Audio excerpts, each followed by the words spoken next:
Howdy folks, Spencer here, and today I'm going to be taking a look at the brand new Radiolytic phasers from the last generation lockbox.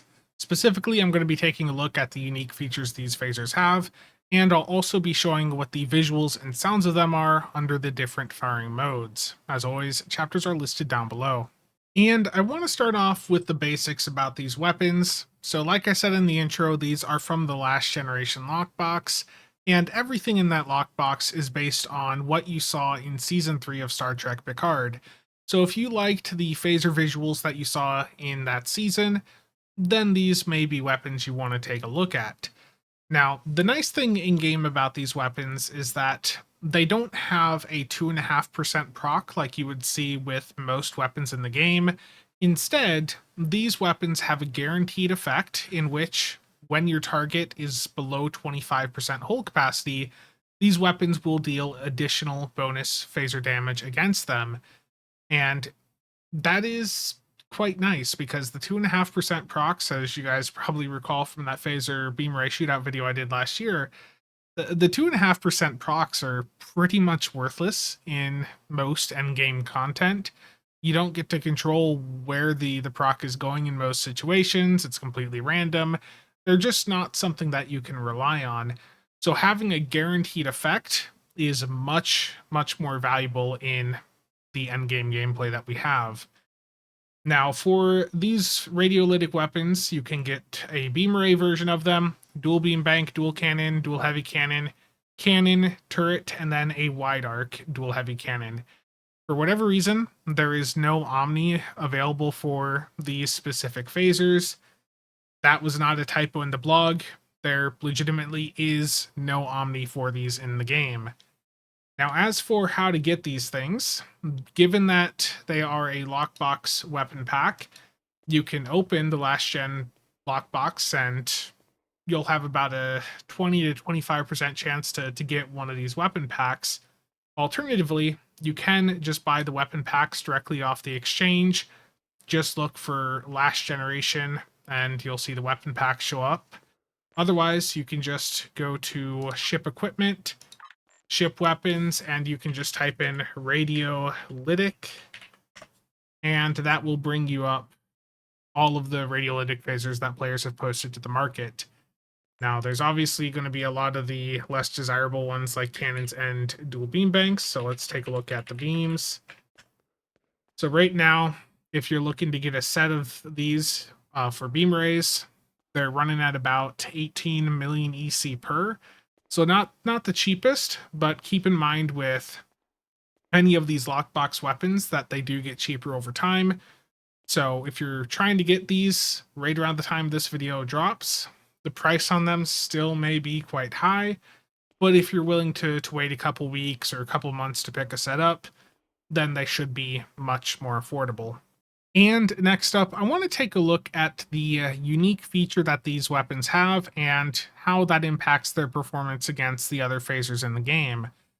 So again, the unique effect here is that these radiolytic weapons will deal additional damage when you're attacking a foe that is below 25% hull capacity, and that damage buff happens to be 30% Cat 2 bonus phaser damage.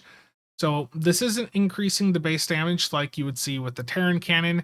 It's just 30% Cat 2 that this weapon is getting when you're shooting a foe below 25% health. So again, this is just for this weapon. I've seen some people think that this 30% damage buff is impacting the other phasers on their build. That is not the case. That's been tested, and you can go in and test with a bunch of these on, and you'll see that the other phasers on your build are not getting that 30% increase. It's just for the weapon itself. So 30% Cat 2 with 25% uptime ends up being an average of 7.5% Cat 2 that these weapons get, which is good. That's better than most of the other phasers out there that have a 2.5% chance proc that you can't really rely on. Having a guaranteed buff that is going to always be there is a nice boost for these weapons. But that doesn't mean that you should run out and pick these things up. The hard reality is that 7.5% Cat 2 in the current state of the game isn't a ton as you get into the really high-end builds. In fact, the higher end your build is, the less of a difference you're going to see between these new radiolytic phasers and the phasers that you were already using. These will technically be an improvement, but for most of you, the improvement is going to be so small that you're not going to actually notice it once you put a set of these on your ship. On paper, they're better, but again, the difference we're talking about here for most builds, it's going to be pretty small. So don't go in expecting this to completely change your gameplay if you're running a phaser setup. And for those of you wanting a visual example of how these radiolytics stack up against the normal phasers, Fluffle has a really nice set of graphs over on the subreddit, which I'll have linked down below if you want to take a closer look at them. But for this test here, Fluffle sat in front of a transformer and fired at it until it died in infected normal. And what you can see here is that the phaser cannon and the radiolytic phaser cannon look very identical until you get to the end. When that transformer was below 25% HP, you can see that the damage hits from the radiolytic started to cluster on the higher side.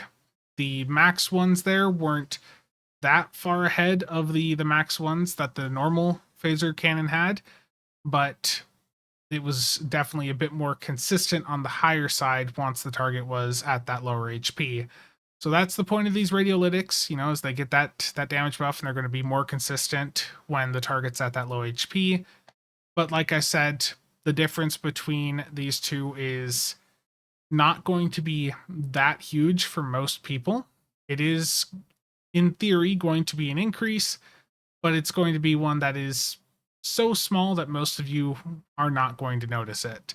So it's up to you if you want to go out and pick a set of these weapons up. If you're wanting to, I would recommend you at least wait a couple weeks for the prices to come down.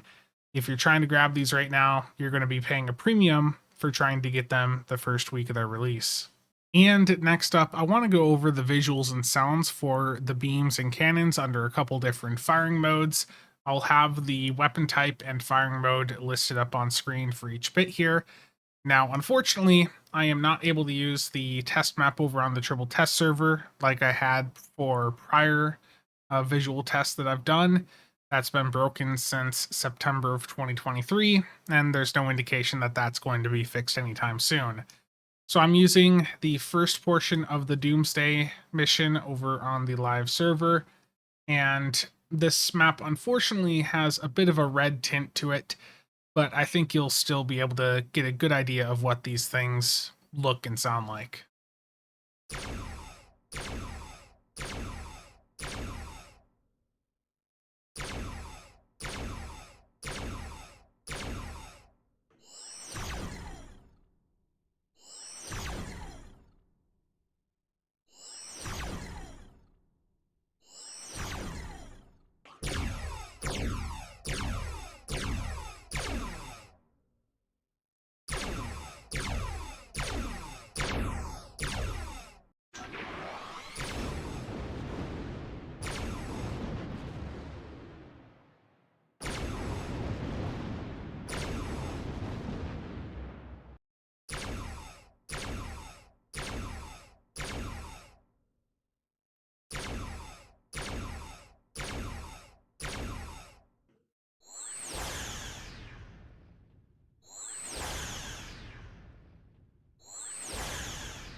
And to wrap things up, the radiolytic phasers on paper have a very slight lead over the majority of other phaser variants in the game, but the lead that they have is so incredibly small that if you swap over from another lower performing phaser variant like the agony phasers, you're not going to see much, if any, difference with the radiolytics.